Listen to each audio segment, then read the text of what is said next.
Aloha, and welcome to SUP FM, the podcast for stand-up paddleboarders everywhere. So with no further ado, let's get out on the water and on with the show. Hello and welcome back to SUP FM. My name's Simon and I was delighted to chat with this week's guest who completed an incredible journey when she paddled from Land's End to John O'Groats and on the way achieved 3 world records. Anyone who's read her book, Ignore the Fear, will know that I'm talking about Fiona Quinn, who didn't make it easy for herself because she did it all on an inflatable SUP, and apart from the Caledonian Canal, did it all on the ocean, including crossing the Irish Sea twice. But the most remarkable thing about Fiona is she did it all despite suffering from a chronic fear of open water, and there are some real life lessons in her journey about grit and trusting that you can find a way and starting something before you know all the answers. And I got a lot from this chat, not least some very important sports nutrition tips, which I'm not going to spoil for you now. And Fiona's got a huge challenge coming up, so please follow her on social media, and if you want to really experience her paddle trip, then please buy and read her book, Ignore the Fear, and all links are in the show notes. So I hope that you enjoy this really fun chat with the very impressive Fiona Quinn.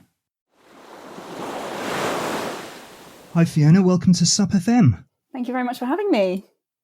Well, it's an absolute treat to have you on, and we're going to talk today about your incredible paddleboard journey from Land's End to John O'Groats, which is featured in your fantastic book, Ignore the Fear, which I've been very much enjoying. First of all, we'd like to talk a little bit about your background behind that trip. Have you always been an adventurous person? No, not really. I mean, I guess as a child, when I was really young, I grew up in a village, and I'd kind of going to go and roam around the village with my brother. But then I think I was about 10, we moved to a larger town, and I kind of stopped being adventurous, really. I stopped getting outside. My parents weren't adventurous. And I just sort of became like a normal teenager, I guess. And from there, fell into university and then kind of into jobs and stuff. And I never really got outside that much. It wasn't until I think I was about 28. That's when I really started getting into adventure. And it started when I got a bike, actually, on the Cycle to Work scheme. My boyfriend at the time was really into cycling. And so I got a bike myself and we started just exploring locally and then going slightly further afield. We did London to Brighton, London to Cambridge, kind of big bike rides together. And it was kind of, cycling was really the big thing that got me into the outdoors and into adventure. Yeah, and that could be a challenge. That's at London to Brighton. It's Ditchling Beacon, isn't it? That's a bit of a climb. It is, absolutely, yeah. I mean, I had absolutely no kind of visions of conquering Ditchling Beacon. I was well aware of how tough that would be. And actually that first sort of big bike ride, London to Brighton, I didn't train at all for that. I think I only got my bike maybe 4 months before then. So that was kind of, I guess, where my sort of love of diving into things that I'm not experienced at began. And it's often the case with these big adventures, you get your fitness and so on the road. Certainly that's been the case with me with my cycling. So tell me a little bit about your rediscovery of adventure, because as you said, you went to university, you did the work thing, and obviously you had your cycling, but you also got into micro adventures as well, didn't you? I did, yeah. It was about the same time that I got the bike that I sort of started to discover the adventure scene in London, really, and kind of adventurers like Sean Conway and Al Humphreys. And so sort of looking at what they were doing, kind of these smaller things, just going and sleeping out for one night under the stars, that really kind of appealed. Like, oh, I wonder if I could do that. That sounds kind of easy. Just for one night, I could probably do it. So I took some friends and we went and slept on a hill down in Kent, and it was the worst night's sleep I'd ever had, but I absolutely loved it. Just being outside under the stars, doing something that's completely different and a bit weird when you think about it, because why on earth would you sleep in a field next to a bush when you could sleep in your bed? But I think it was really from that point that I was kind of a bit addicted, really. And then just tell me how that developed, because reading the book, it seems to have gradually ramped up and up and up before you started your Land's End to John O'Groats type challenges. So you did an expedition where you did a triathalon down the River Cam. didn't you? I did, yeah. So I guess I'd sort of done a few one night sort of sleeping out under the stars, and I wanted to do something a bit bigger that involved my bike, but also kind of threw in some other sports in there as well. So I figured walking's pretty easy. I could probably do that quite far. And then I'd also fairly recently discovered paddleboarding. And so I thought I would kind of make a triathlon that worked for me. So I decided to go along the River Cam from source to sea, which is about 70 miles in all. So I did the full length of the river 3 times, once with each sport. And it wasn't in one go. It was just kind of as and when I had time between my job, sort of weekends here and there. So it probably took a couple of months in all to complete. But it was really on that adventure that I realised that I love the independence of going out on my own. It was the walking element of that was the first time really that I'd been out in nature and exploring kind of on my own with no friends by my side. And it felt ridiculous to begin with. And then I realised that nobody cares that I'm out there. And it was so freeing and then kind of empowering to just go and do it on my own terms and kind of come up with these crazy ideas and see what I can accomplish. So after completing that, clearly there was a burning need to look at more challenges, and you got on the whole Land's End to John O'Groats thing. So I think first of all you did it by bike, and then you had a bit of a weather-related issue in Scotland, which I think we can all identify with. And you went back and did that cycling later, but you also walked it. So tell us how that whole focus on Land's End, John O'Groats started. Yeah, so it was after the River Cam triathlon.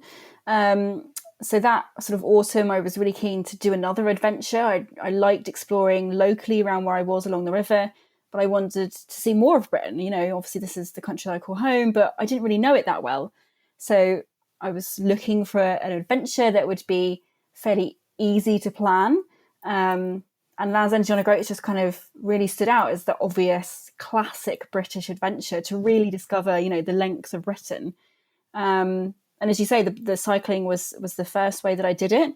I'd made 800 miles until I got caught out by a storm in the Cairngorms. And so I didn't quite make it that first attempt. But as you say, I went back and cycled it again. And that was really when I got the bug for big adventures. I even though I hadn't made it, I was about 200 miles short that first time.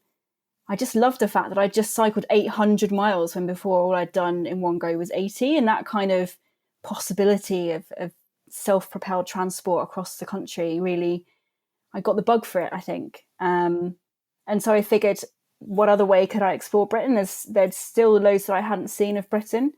And so I figured walking was kind of the obvious next step, as it were. You know, all you have to do is keep putting one foot in front of the other and eventually I'll get there. And to be fair, like the walking one, I think was the toughest of all 3, to be honest. Mentally and physically, I didn't train for any of these adventures. I just kind of went and figured that, you know, that it's such a long adventure that I'll get fit along the way. But actually, I think that slightly was a downside on the walk. About 500 miles in, I got to the Lake District and I ended up getting acute tendinitis. So incredibly painful, as I'm sure many people have experienced. And I had to have a week off on crutches. And then I kept going, and then I got trench foot. So yeah, that was a really tough adventure, that one. So what was the tendinitis down to? Is that the wrong footwear or just... Probably a combination, of the wrong footwear. I was wearing kind of hiking boots, just because I figured that's probably what I should wear. Like I really didn't know what I was doing. But most of the walking I was doing was on roads, really, or pavements and kind of quite hard compacted trails. So actually, trainers would have been absolutely fine. They'd have been much lighter. But also, I guess the fact that I didn't train just meant that my body was kind of going, no, this is this is a little bit too much for us. And just in terms of the sites, because I've done John O'Groats to Land's End, and admittedly I did mine at double speed, so I didn't get to raise my head and look at much of it, but it's an absolutely fantastic way of seeing Great Britain. I mean, coming up Glencoe and through the lakes, I mean, it's absolutely spectacular. What were your highlights? Yeah, absolutely. I mean, Scotland really is just incredible. And there's some amazing roads in Scotland. There's one particular one between Leg and Tongue, and it's like the smoothest tarmac you'll find anywhere. And there's like 2 cars an hour. And it was, when I went through there, it was a beautiful sunny day and a tailwind, and it's just dreamy cycling. So there's so many places really, and even kind of down south, down in Cornwall, where it's kind of smaller country lanes and sort of lots of short, sharp hills. Even then, like, it's just, I think being out on your bike is such an amazing way to explore. It's so, what's the word? I can't think of the word. It's just like you just pack everything on your bike. You're not physically carrying anything on you, and it's just really freeing, and it's wonderful. And the great thing about cycling is that you're going at pretty much the right pace to make the landscape change quick enough. So you're still outside in the exterior, you get all the smells and really feel like you're experiencing the landscape. So moving on to the third of your triathlon series here. So as you say, I think the classic distance they say is about 860 miles, isn't it? I think that's what's on the signpost at Land's End. Yeah, something like that. But the thing that makes your third step so staggering is the fact that you've got a very long-standing fear of water, and particularly open water. Could you just explain a little bit about how that fear first developed? Yeah, so I think I was about maybe 6 or so. I was on a holiday with my family and I couldn't swim yet. We were in a swimming pool. My mum was at the end of this water slide, and I would kind of go down the slide and my brother would go down. My mum would catch me at the end of the slide, and I thought that she was still at the end of the slide, so I went back up for another go and she wasn't there. So when I came off the slide, I just plunged into the water. And I actually ended up saving myself. The one lifeguard saw me, but they weren't close enough. And the other one that was just sort of a couple of meters behind me didn't see that I was, effectively drowning. So I had to kind of splash and get to the edge of the pool, pull myself out, by which time my parents had rushed over and realised what was going on. So it's kind of from there that I've not really been scared of pools, because I know that I can save myself in a swimming pool.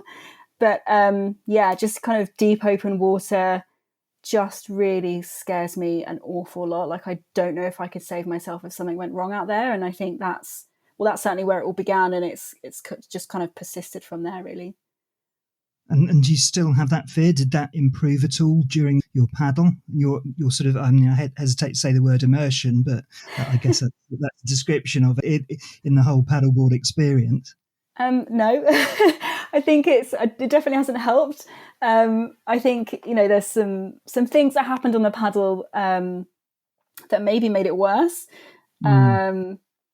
Yeah, we'll talk about those in a sec. So just take us back to the start of it. So the model was that you absolutely fixed on doing this, and you basically did a huge amount of work in order to put all the pieces in place to actually set out on this. And your route was obviously from Land's End, then across the east coast of Ireland, and then back up to the Highlands, the Western Highlands, and then up through the Caledonian Canal and up to John O'Groat. So those of you at home listening to this and following this in a map, that was the route that was taken. So not an easy route at all, but in order to do it, you had to set things up, and there was a huge amount of logistical arrangements you needed to make, including buying a boat in order to support you on that journey.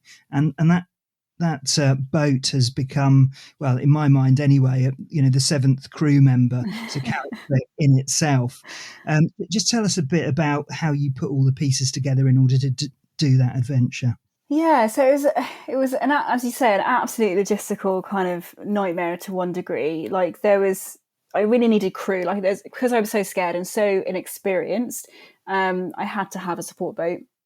I kind of looked into the finances of it, and if I was to rent a boat, it would have been crazy expensive. And I didn't know how long the paddle was going to take. So the best financial option was to buy a boat. And I'm incredibly lucky that I managed to get a loan to do that. So I didn't know anything about boats. I had to try and find a suitable one, to figure out what a suitable one looked like, and then buy it in time.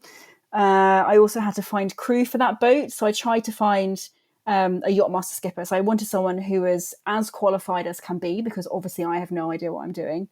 And then I wanted to have a photographer just to kind of record it, because it's kind of difficult to film yourself while you're paddleboarding. And then later on, I kind of got other bits of crew to come and help me as well, some deckhands, which were amazing. And also, you know, just trying to get some kit sponsors on board to kind of help out a little bit with the finances was super tough as well.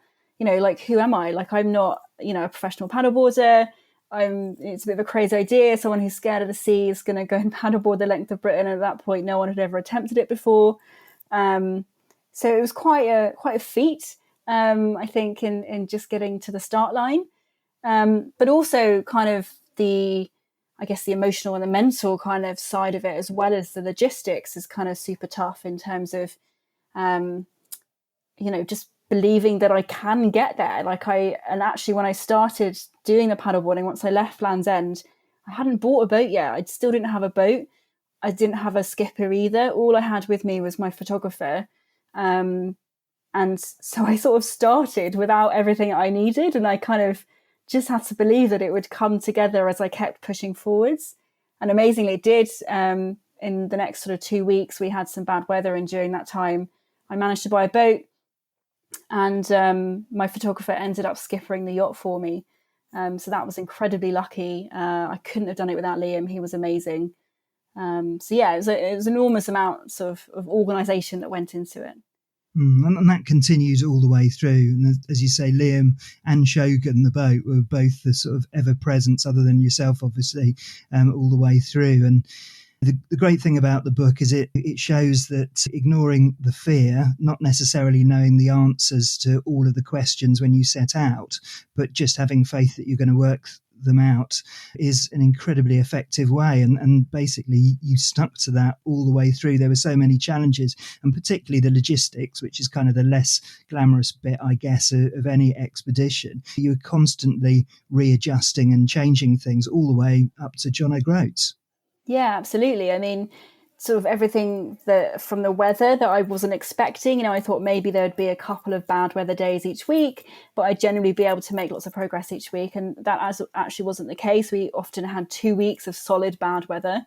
So we would find ourselves stranded in places, and we were like trying to figure out ways that we could still make progress. And also then sort of later in the expedition, Liam had a family holiday that was pre-booked. So he left, and I had to try and find other skippers to come and help. So yeah, lots of things to deal with along the way, which I think is as difficult as that is. I think it's also kind of a fun part of an expedition. I quite like that element of having to deal with things as they come up. Did you find that logistical focus, because you basically managed the whole thing all the way through? Did you find that helped to maybe offset some of the fear, or did that just sort of add to it? I think it probably helped a bit. Like I'm quite like to have a plan, and I quite like to be in control of stuff that's happening to me or around me. And so therefore, if someone else was organising it, I think I would feel much less secure and safe when I was out on the water. So that definitely helped, I think. And also when I was organising sort of people to come and skipper and help out and stuff, there's certainly an element of, I guess, social pressure to not look like I don't know what I'm doing. So that kind of helped me to kind of, I guess, put the fear to the back of my mind and just kind of, you know, put a smile on my face and look like I know what I was doing when I was on the paddleboard. And I think that definitely helped a little bit in terms of overcoming the fear. And how experienced a paddleboarder were you when you started? How much time have you spent out on the sea? Yeah, so not much really. So the very first time I went paddleboarding was, I think, maybe like 6 or 7 years before I set out on the expedition. And so I was on the sea then for less than an hour. And then just before the expedition, I had a sort of vague training session with someone I knew. So we were out for 10 minutes, and then I fell off my board, and that was the first time I'd ever fallen off a board. And then I think I had another 10-minute session on the sea. So probably an hour in total before I left Land's End. Wow, that's incredible. And when you started, so Land's End is notorious, for overfalls. You've got the prevailing southwesterlies splitting at Land's End. It is a perilous place to paddle for even an experienced paddleboarder, sort of knowing everything about tides and flow and so on. When you started, how tell us about that experience. Was it? I mean, tell me at least it was decent weather. So actually, it was. So I think it was the 20th or the 21st of April 2018, and that was the hottest April day in 70 years. So in one respect, it was great that it wasn't raining and super cold, but that heat, I started at the Land's End sign, and I carried my board, an inflatable board, down a mile down the coast, down to Sennen Cove, which is the nearest launch point. And I think that hour with my board took it out of me way more than I expected it to because of the heat. And then once I finally got into the water, we were expecting kind of low winds, less than 10 miles an hour. And they were actually gusting up to 20 because of the heat. So it was a lot more difficult than I'd expected. And actually, my plan initially was to paddle down to the sign, to be in line with the sign on the water, and then turn around and start heading north. And I thought that it's just obviously 1 mile back, and I thought that wouldn't take me very long, but it took me, I think, twice as long as I expected. And it was so difficult fighting that wind. It was... day one was a lot harder than I expected. Wow. And then you moved on along the coast. It must have been absolutely beautiful going down that North Cornwall and North Devon coast. Yeah, it was amazing to sort of see an area of Britain. I guess I know maybe slightly better than other places, just because I've kind of gone down to a holiday in Cornwall when I was younger, and then also sort of having cycled and walked along it too. So it was nice to see it from a different perspective. And there's so many great beaches down there. And then also, particularly when we went over to Lundy Island, Lundy Island's incredible. If people haven't been there, I highly recommend going. I mean, we actually started paddling over sort of in the afternoon. So when I jumped on the support boat after that day's paddling, we kind of anchored off the island at night. So we couldn't see the surrounding island. We woke up in the morning, it was just glassy water, gorgeous warm sunshine. And it was like we'd woken up on a desert island. It was amazing. Yeah, Lundy is absolutely spectacular. All of that coast is so unspoiled. So I guess the next sort of really big obstacle was crossing the Irish Sea. And obviously you had to do that twice. Just tell me about your experiences of doing that. Yeah, so the first crossing was from St David's Head over to Rosslare. And that was, I think, about 40 miles in all. And obviously... it's the Irish Sea, so it can be incredibly changeable. It's a long way if you're out there and suddenly a storm kind of rolls in, even if you're on a boat, yet alone on a paddleboard. So we waited for 2 weeks for good weather. And initially, I hadn't, in my mind, I'd not really seen it as being anything different than the rest of the paddling. I would just paddle for a bit longer that day was kind of how I'd looked at it in my mind. But then before I set off, one of my sponsors, Red Paddle Co., they were looking for some PR around it, and one of the ladies I was speaking to said that, did you know, Fiona, there are, I think it's something like 12 species of whale and 30 species of shark, or the other way around, something like that. I was like, oh, thanks for telling me that right now.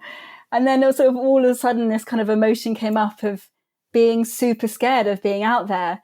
And the day before I set off to paddle across the Irish Sea, we were paddling just up to St David's Head, getting to the furthest point we could before we'd be ready to set off.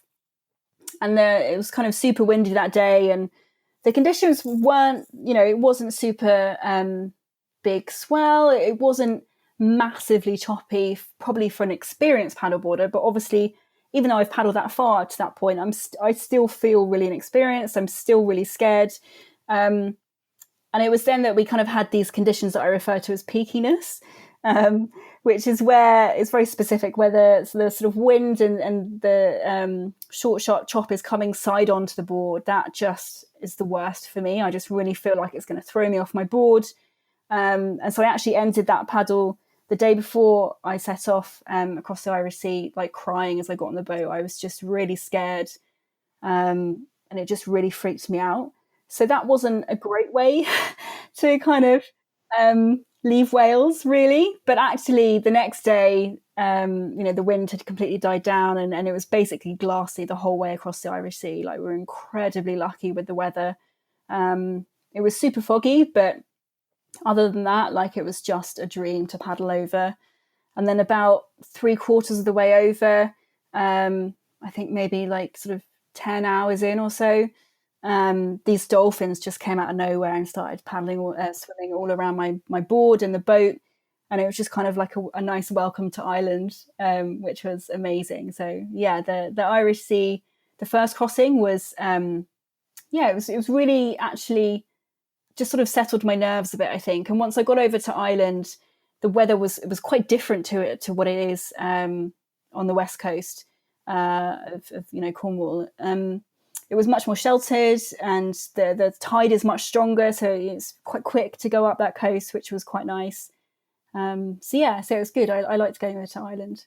And those dolphins, I bet, give you a lift. Absolutely, yeah. They're just magical. Like, dolphins are just so friendly, and I just never once worried that they were going to knock me off my board, even though they would come super close, within like a foot of my board, and they'd kind of look at me through the water. And it was amazing, absolutely amazing. And the cover of your book, is that where is that taken? Because that's a great shot. That is in the Bristol Channel. So crossing over from Lundy over to Wales. So you made your way up the Irish coastline, and then before you knew it, it was time to travel back. And I guess that there were some pretty big challenges still ahead. Tell me about that crossing back over to Scotland. Yeah, so we'd actually been stuck in Northern Ireland for about 2 weeks. We'd had some more bad weather holding us there. And it's a much shorter crossing over from Northern Ireland over to Scotland. It's only about 10 miles.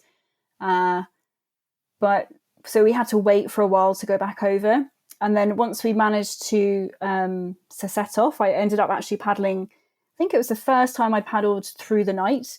So for this section, this is where Liam had left me. So my photographer cum skipper was away sunning himself on holiday, and I managed to find a yachtmaster skipper who actually also came for the first Irish Sea crossing. So he came for both of those.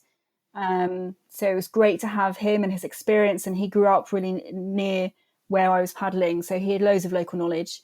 So we paddled over the night, and we got over to the Mull of Kintyre, and then kind of came up the coast up that way in towards Oban. And yeah, that's kind of when things started to get a little bit tricky. A little bit hairy. But before we talk about that, how was it paddling through the night? I've done some dark water paddling. It can be a bit disorientating, particularly if there's a few waves. How did you find that overnight paddling? Yeah, I think it was definitely difficult to maintain balance in any kind of chop, I think, because you obviously don't have that visual kind of cues to help you balance. So if it felt a bit choppy, I was often on my knees, but I think sort of that was only for a couple of hours, and then I managed to stand for it for most of the crossing. But it was actually really interesting because it was the first time that I'd ever got to see the moon set, which I guess is something that most people don't see because you're usually asleep then. So that was really interesting. And also the sun never actually left. There was always just sort of a nice orange glow on the horizon all the way throughout the night. So that definitely helped.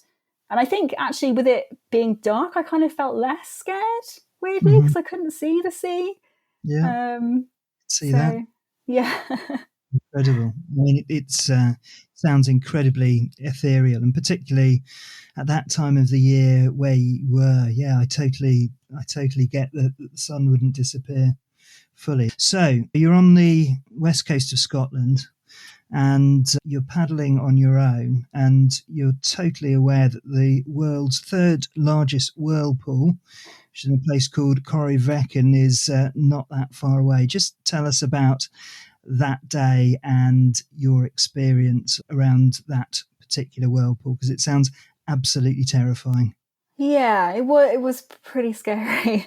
It was definitely the scariest point of the whole trip. So at this point, we are trying to go as quickly as possible. Like, I think it's really interesting in terms of adventure in general, and like why we adventure, and also thinking about other people's influence on our adventure. And I'd never been particularly bothered about going really quickly. Like I just wanted to go at my own pace. Obviously, I'm really scared, so I just wanted to do it in a way that felt right for me. But one of my sponsors was super keen for me to get there really, really quickly. So we decided that my support boat would leave me on the water. We were kind of in sort of between some of the West Coast and islands. So we didn't think I'd be pulled out to sea or anything like that. So my support boat left me. They went to Crinan Harbour to refuel the support boat and do a crew change. So we were swapping over our deckhands. And they were going to be like 90 minutes tops was the plan. So up that channel, there's kind of Crinan Harbour is on the right-hand side, and then Corryvreckan is sort of round some islands to the left. And there's some little islands in the middle, and my skipper was like, just stay right at those islands, and if you be pulled anywhere, then you'll be pulled sort of away from Corryvreckan and it'll be fine. So we kind of looked at the tides and everything, and it looked like there wasn't really going to be any tide at this point, so it should have been super easy. So they left me. It was a gorgeous sunny day, not a breath of wind, glassy water. I felt pretty comfortable to begin with. So I was paddling on, and I realised that I got to those islands in the middle of the channel a lot quicker than I expected. And initially, I was sort of like, oh, feeling really great, paddling really well today. And then I realised that obviously it was because of the tide. So then like a couple of minutes later, I sort of realised that I was being pulled between those islands in the middle and sort of in the direction of Corryvreckan. And all I could really do, like I tried to cross that channel and get to the islands so I could beach myself, but I just couldn't fight the tide. So all I could do was sort of turn and face Crinan and hope that my crew would come out soon and get me. So I was going to say, so then I text my skipper and sort of like, please hurry, the tide's really strong. And sort of all the water around me was quite swirly, and my board was being sort of thrown around quite a lot. So I was starting to get a bit panicky. And then my skipper phoned me, and if you've ever had someone that you're supposed to be looking after and you've lost them, because I wasn't where they expected me to be, and there's an increasing possibility that they're being pulled towards a deadly whirlpool, then it's sort of not great when they answer the phone just absolutely crying their heart out. I was like, where are you? I'm being pulled towards this whirlpool. I'm going to die. Like I was losing it a little bit at that point. But then like sort of 30 seconds into this phone call, I tried to describe what I could see, trying to let him know where I was. But then all the water around me just shifted again, and this time into one big circle, and I was right in the middle of it. And I knew that different whirlpools developed at different tide states, and that they wouldn't get as big as Corryvreckan, but I didn't know how big they would get.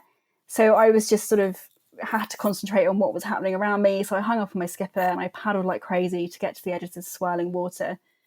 And then eventually I saw my support boat on the horizon. They'd spotted me and they came and scooped me out of the water. And that was quite an emotional experience for both me and my skipper, I think.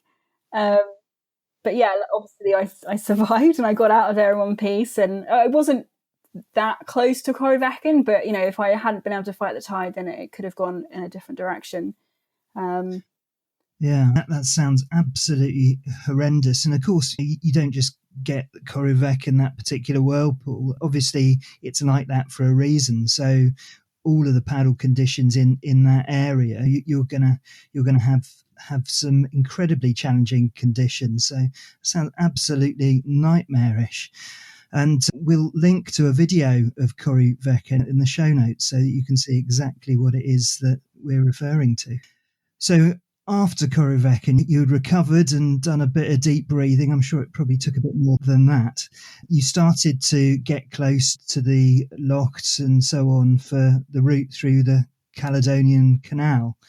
And that part of your journey sounded pretty idyllic, because when I did John O'Groats Land's End, it was horizontal rain and high winds the whole way down.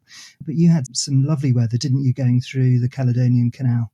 We did, yeah. We were incredibly lucky, actually. I think it was kind of just that year was just amazing weather. So sort of leading on from that April day that was the hottest in 70 years, I think the country in general was in this kind of just endless heat wave. And as we were going through the Caledonian Canal, it was just pretty still weather. just gorgeously sunny. And actually it was almost to our detriment, to be honest, because some of the swing bridges were stuck because of the heat. So my support boat couldn't get through. So that delayed us by a couple of days. But, what an excuse to just sort of sit around next to the loch and enjoy the scenery. There's some lovely spots down there. And Loch Ness, I know that some people doing that route, either sort of east to west or west to east, sometimes do massive downwinders. There can be huge waves going through there. But how was Loch Ness? Yeah, it was. It seemed to be at like dead on 3 p.m. It sort of every day the wind would kick in and it would kind of howl down there. But it went in the morning. It was just pretty still, pretty nice, and then it did definitely pick up towards the afternoon. And then through Inverness, and then you were on the home straight. How was that coastline down there? So you go to Wick, don't you? But there's some lovely cliffs there and loads of wildlife. Yes, yeah, we had more dolphins along that coast, lots of seabirds. Actually, just before that bit, we had some sea otters, which was amazing. So yeah, it was incredible sort of wildlife along the way.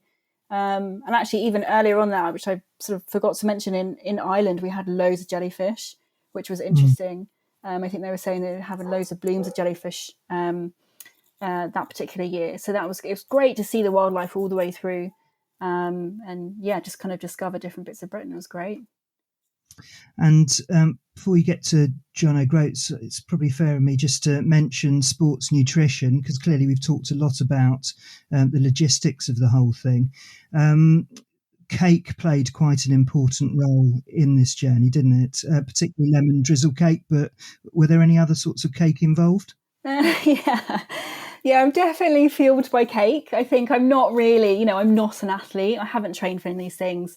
Like I'm not super into like calorie counting or knowing how many carbs I'm loading with or anything like that. So yeah, definitely fueled by cake and maybe a few too many beers on the days off. So as you say, lemon drizzle is my favourite. So good research on that. But also like kind of any cake really, like chocolate or whatever is always a good one. Yeah. Well, I always put it down to carb loading, which is actually a sports science term. So I think that's fair dues. And actually, in some of my interviews with Canadian national paddlers, they've talked very much about butter tarts, which is the thing over in Canada. So I think keeping it British cake is absolutely the right thing. So we are on the closing stretch. You're covering a fantastic area of Scottish coastline. And finally, you come to John O'Groats. How did that feel when you finally made land there by that famous sign? Yeah, it was kind of weird, actually. Like it was, so when I sort of was coming around that sort of final corner in the last sort of mile or so, and you can obviously see the sign from, not the sign itself, but John O'Groats from a fair distance, because there's that really bright sort of, I think the hotel's there. And it was just odd to think that I'd paddled there from Land's End. Like it was almost surreal that this wasn't actually happening. And also it was just wonderful to have my crew, like Liam was back at this point, and my deckhand Aileen had been with us for about a month. So it was amazing, like the experience of sharing this incredibly scary thing for everyone at times. Together and to have made it to the end was really amazing. And yeah, it was just, as I say, surreal. Just weird to think that I'd paddled that far. It really didn't feel like it had happened. Amazing. And having arrived, you managed to tick off 3 world records.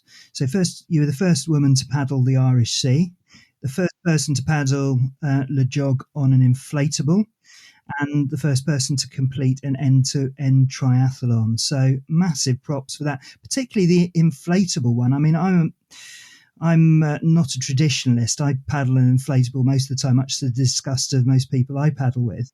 But that does introduce a bit of additional complexity, doesn't it? Because it means that you're sitting much higher on the water and you're much more prone to being blown places. Yeah, I mean, I guess I chose an inflatable just because that's what I knew. Like I don't think I'd ever really paddled on a hardboard before. I was aware that, hardboards are more efficient. But I guess because I was so scared and such an amateur that I knew that I'd certainly initially, and before I paddled across the Irish Sea, I was probably kneeling quite a lot. And then obviously sort of, inflatables are slightly easier on the knees than hardboards. So it just kind of felt right for me, really. And I think that's kind of one of the things that I've learned sort of doing all these adventures, is that there's probably a right way of doing it that some people might think. But really for me, I think it's just find a way that suits you and be quite happy with that. Don't sort of do what you think you're supposed to do. Absolutely. And one of the things that people often talk about is post-expedition blues. So you're paddling and you're adventuring, and then you come to the end. You managed to deal with that by sailing all the way back down to your starting point, or at least down to Bristol, didn't you? I did, yeah. So I wanted to take the boat back down south so that I could sell it. And it was really interesting, actually. So we were heading south, and so Liam left us once we got down to Inverness, and then my sort of yachtmaster skipper from previous in the expedition, he came back and sailed us down. And it was funny being on the boat for such a long time, when obviously I'd been on my board for the northbound journey, and it was incredible how frustrating it was just being sat on a boat all day, going not that much faster than I was when I was paddling. And I think I had the better deal when we were going north. So. What an amazing expedition. And again, coming back to the title of the book, Ignore the Fear, it's quite amazing how you adapted and as you progressed up. Certainly, I would imagine you got habituated to the feel of the ocean. Were there any other sort of insights or reflections that you learnt from your journey? I mean, I think, obviously ignore the fear is the big one, but I guess that's, it's not necessarily from the beginning. It could be, you something happens along the way and you're like suddenly start doubting yourself as to whether you can continue on an adventure. And I think just believing in yourself throughout, and that no matter what happens, you'll find a way through it. And sometimes, like with my cycling adventure, that meant quitting. Like it would have been silly to carry on when I was caught out by that storm in the Cairngorms on my bike, because I would have got hypothermia, and there's absolutely no point in, risking your health for an adventure. So I think sort of believing yourself and that you can make decisions that are right for you is certainly something that I've kind of taken away from my adventures. But I think also sort of being an amateur is a great thing. Like, don't feel bad about not knowing what you're doing. Like, it's an amazing opportunity to learn. So I didn't know anything about tides before I started planning the adventure. I also didn't know anything about boats, so I got to learn all about that. I got to learn how to skipper a boat. It was just, an amazing experience that I'm so glad I had. And I love just being, an amateur and throwing myself into things. I think that's something that I really take out of the adventure. Well, I've really enjoyed it, and we will obviously link to this in the show notes, but highly recommend it. Not least the fact that if you do want to really immerse yourself into an adventure, I don't think there's a better way of doing it than immersing yourself into a book, because films and podcasts we go through fairly quickly, but you really get a sense in your book as that you're actually experiencing it alongside you. Oh, good. I'm glad that comes through. And I totally agree. Like, I think there's so many great adventure books out there that really kind of go into those depths that you, as you say, you just can't get through other media. I think it's great to read lots of adventure books. I certainly find them inspiring. Well, that brings us on rather nicely to your adventure book club, Fiona. Just tell us a little bit about that. Yeah, so it started a couple of years ago, really just as a way to get me to read more adventure books and to have some accountability. So we read a different adventure book every month, and the club is now free, so it's completely open. Anyone can just follow us on Instagram, Adventure Book Club, or they can sign up to our newsletter. And we try to have like a huge range of different kinds of books, lots of different sports, but also perspectives on adventure. Kind of looking at adventure mindset as well. So it's a great way to kind of learn through other people's adventures and get inspired for your own ones too. Well, we recommended your book in our own SUP book club. What books would you recommend? Are there any particularly that have stood out for you? Oh, there's so many. Let me think. What's some really good ones? So there's one, I'm really bad at remembering the titles of books.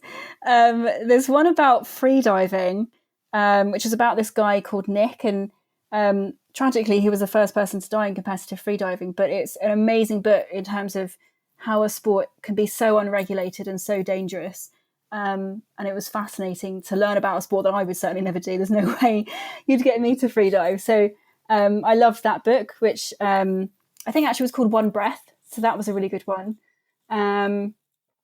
People like Sean Conway and Anna McNuff, they've written some great books as well, like on a whole different sort of range of sports.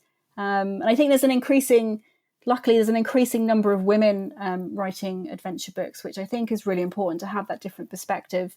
And it's not all about being gnarly and, doing really dangerous things. It's about kind of discovering yourself and what you're capable of. And I guess sort of similar to my perspective in terms of not being this kind of expert in something, but just having a go and not trying to race somebody else, but just doing it in your own way. I think that's quite an important story to share as well. And it's totally not about being gnarly. And I don't know whether you were following Jordan Wiley's adventures in 2020, but I had the honour of meeting him on the beach and actually said, thank you for holding up the end for blokes there, because, it's all about the Fiona Quinns and I guess the Cal Majors doing these huge, great long trips and the blokes haven't done it at all. There's so many female paddlers and so many inspirational female paddlers. What do you think it is about paddleboarding that's really attracted so many adventurers and so many female competitors?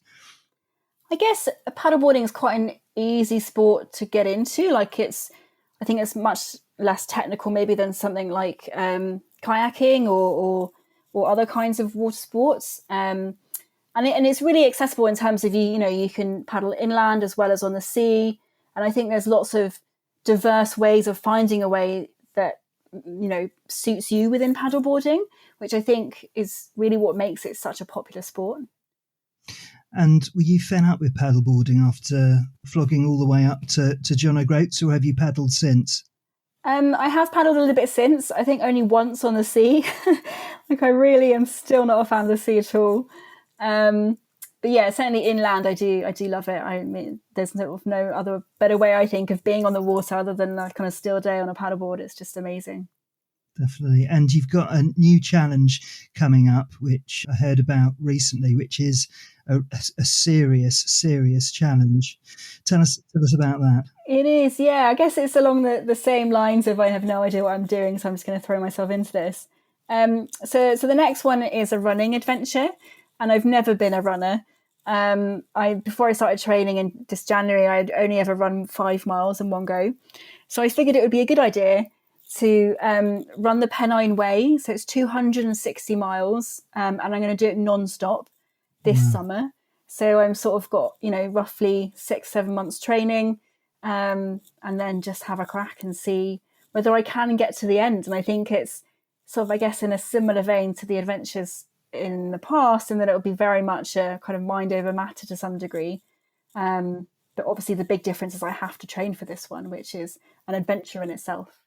That is a hell of a challenge. I mean, I'm not a natural runner's shape. I was a rugby player for many years, so I'm not generally built for endurance sports, but I've done a couple of marathons, and there's definitely a ergonomic way to do it. There's a book called Chi Running by a chap called Danny Dreyer, which I'd highly recommend, and he really gets you into the ergonomics of running. And since I followed his guidelines, I remained injury free, which was quite something. So, but that is quite a colossal challenge, and it's not flat either.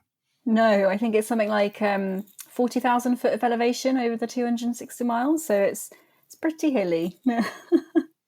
Well, best of luck with that, Fiona. Thanks so much for joining us on SUP FM. It's been brilliant to have you on. The Ignore the Fear book is available at all good booksellers, and obviously, as I've mentioned, we'll link to it in the show notes.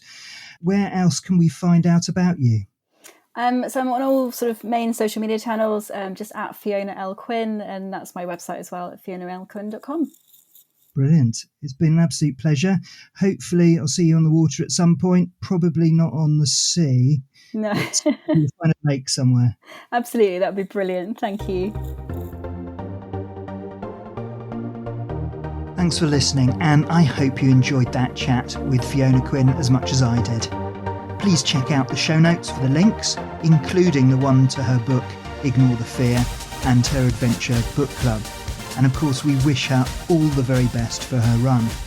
If you haven't already listened, then check out our SUP FM Book Club episode, where me and Nick talk about Fiona's book and give some other great recommendations if you're off the water and have a SUP itch that you simply can't scratch.